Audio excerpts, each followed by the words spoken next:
बेच सकते हैं उसको। एक बास्केटबॉल प्लेयर की जो है मिसाल यहाँ पर आपको दी जा सकती है, जिसने जो है $2 से लेकर $2000 तक एक ही कपड़े को बेचा है, सिर्फ एक कपड़े।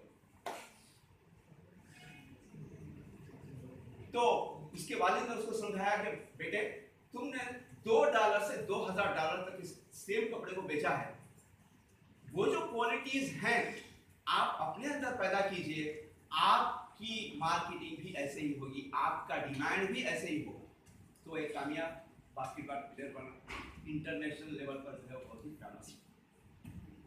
अजीज तलबा, जज्बात से नहीं, होश के कानों से सुने और बाहोश और हवास उस पर अमल भी करो। ये छोटा सा मौका मिला नहीं, ये कोई बड़ा काम नहीं।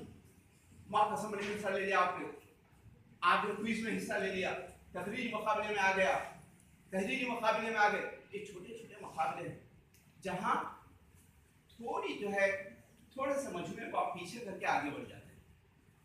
मसाबक़ती इम्तिहान में एक बड़ी भीड़ होती है, एक बड़ी भीड़ होती है, 8 लाख का मजमुआ कुछ कम है, उस भीड़ को चीर कर आप आगे निकलना है तो कितनी ताकत और कितनी सलाहियतों का इस्तेमाल करना पड़ेगा, आप सोचिए।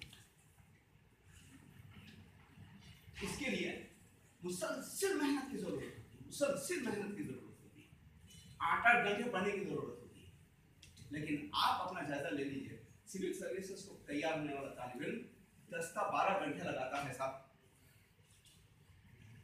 डिस्काउंट को छोड़कर इधर उधर की जरूरियात से फारिग होने के बाद 10-12 घंटे सिविल सर्विसेज का तालिब इल्म पढ़ने में लगाता है। हम 1 घंटा भी जो है अपनी किताब के साथ नहीं पढ़ सकते। तो हाँ, वही जो पूरा हाँ देखिए जरूर, लेकिन उसको पूरा करना जरूरी है नहीं? हाँ वही जो आपको सोने ना दे, सो जाएंगे आप किताबें सरहाने रख के, तो मसाबक़त में हिस्सा कौन लेगा? तो इसलिए मैं आपसे ख्वाहिश करूंगा कि अपने जहन को मसाबक़ती बनाइए, खुदारा फोन और दोस्तों के पीछे अपना वक्त मत गंवाइए। मैं आप तमाम का शुक्रिया अदा करता हूं कि अपने सब्र और इस्तक़बाल के साथ मुझे सुना। शुक्रिया।